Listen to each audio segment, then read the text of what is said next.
Хайырлы кеш, НТР каналында яңалыклар тапшыруы, студияда Гүлия Нигматуллина, бүгінгі шығарылышының төп темалары.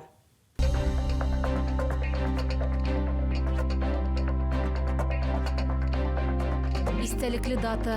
Бүгін Дәүләт автомобиль инспекциясы көне билгеләп үтелә. Уңган булганлыкларына сокланып туймаслык. Түбән Кама районында иң оста авылым хуҗабикәсен сайладылар. Экстремаль спорт сөючеләрне берләштергән бәйге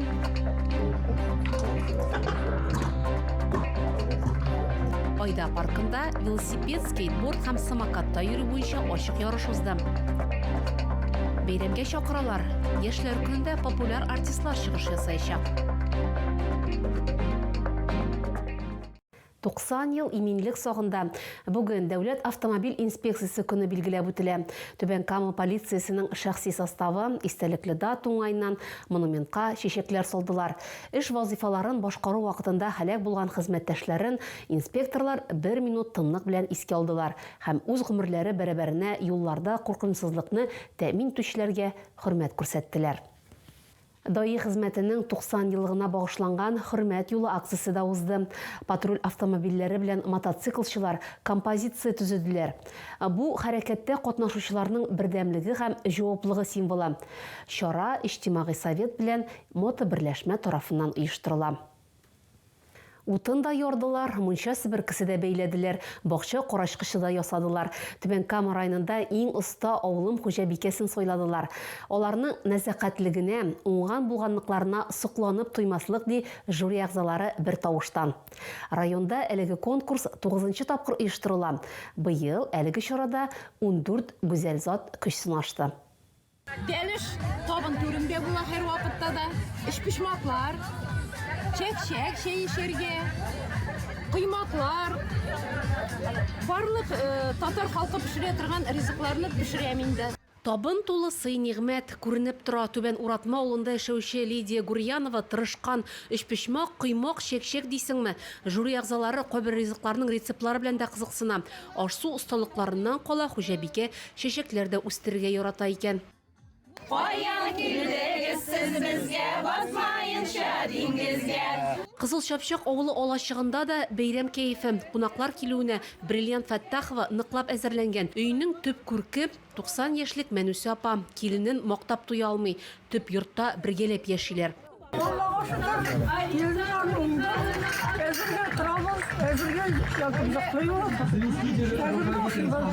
Мөхтәрәм юбилярга Түбән Кама муниципаль районы башлыгы Радмир Биләев та озын гомер теләде. Конкурсантларның уңган булганлыкларын билгеләп үтте. Сау булыгыз. Авылда яшәү миңа авыр түгел, киресенчә авыл тормышы бик ошый. Саф һавада бакча эшләре, тавыклар янында. Менә барысы да ошый шәһәргә караганда.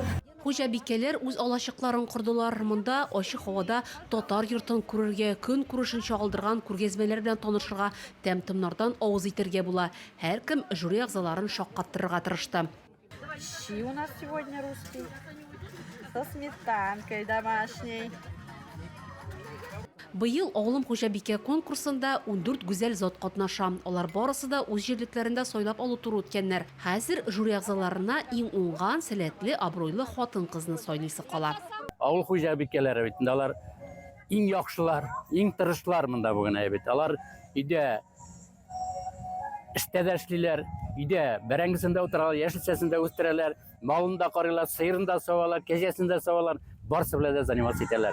Шуңа күрә алар настоящий хуҗабикәләр. Әле бит балаларын да үстерә. Менә Наҗия апа килгән, аның малае бүген махсус хәрби операциядә катнаша бит. Ул аңа да карамастан килеп үзенең күңелен ачып халыкка күренеп әйбит, әле анда гына түгел, Сухрау авыр җирлегендә кайда нинди мероприятие булса да шунда килә ул, шунда үзенең тәмле ризыкларын пешереп бирә әйбит. Шуңа күрә аларга бик зур рәхмәт. Авылым хуҗабикәсе исеменә 2 конкурсант лаек дип табыла. Каенлы җирлегеннән Гөлзилә Вәлиева һәм Ялантау авылыннан Вера Кандакова. Үз номинацияларында җиңүчеләргә һәм катнашучыларга дипломнар һәм бүләкләр тапшырыла. Безнең чыгарылышларны НТРның рәсми сайтында һәм ВКонтакте челтәрендәге Татарлайф аккаунтында карый аласыз. Шулай ук Макс төркеменә рәхим итегез.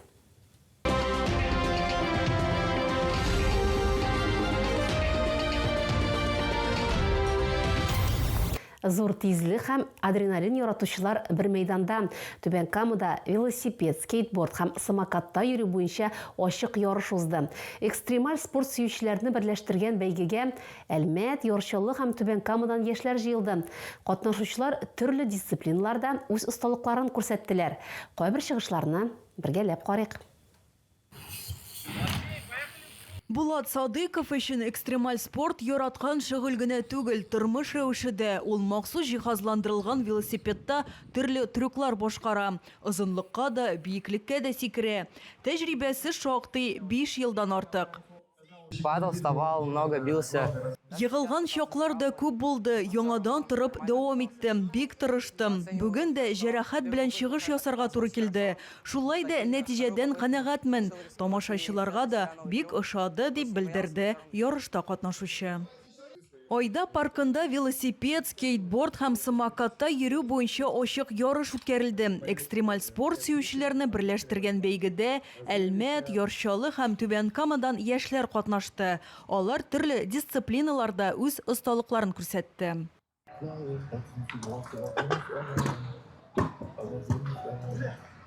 Турнир яшьләр көненә багышлана. Җиңүчеләргә акчалата бүләк һәм сертификатлар тапшырыла. Оештыручылар әйтүенчә, ярышта катнашучыларның күбесе трюклар ясарга нәкъ менә Айда экстрим паркында өйрәнгән. Спорт объекты уңайлы шәһәр мөхитен формалаштыру программасы кысаларында төзелгән.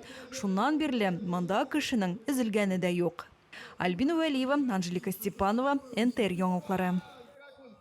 Иртәгә 4 июльдә Түбән Камада яшьләр көне билгеләп үтеләчәк. Кичке программа 5 яртыда шәһәрнең үзешчән артистлары һәм иҗат коллективлары чыгышы белән башланачак. Аннан соң сәхнәгә Россиянең поп һәм рэп башкаручысы Саян, башкорт телендәге җырлары белән танылган Baby T, шулай диджей Никита Покровский чыгыш ясаячак. Концерт Манзара сәүдә үзәге янындагы мәйданда узачак. Моннан тыш кунаклар өчен күңел ачу мәйданчыклары, интерактив чаралар һәм осталык дәресләре оештырылачак. Әгәр сезгә яңалык ошаса, яисә күрми калсагыз, безнең тапшыру кич 11дә һәм иртәнге сәгать 6да кабатлап күрсәтелә. Алда сезне һава торышы турында мәгълүмат көтә. Безнең белән булганыгыз өчен рәхмәт. Исән-имин булыгыз.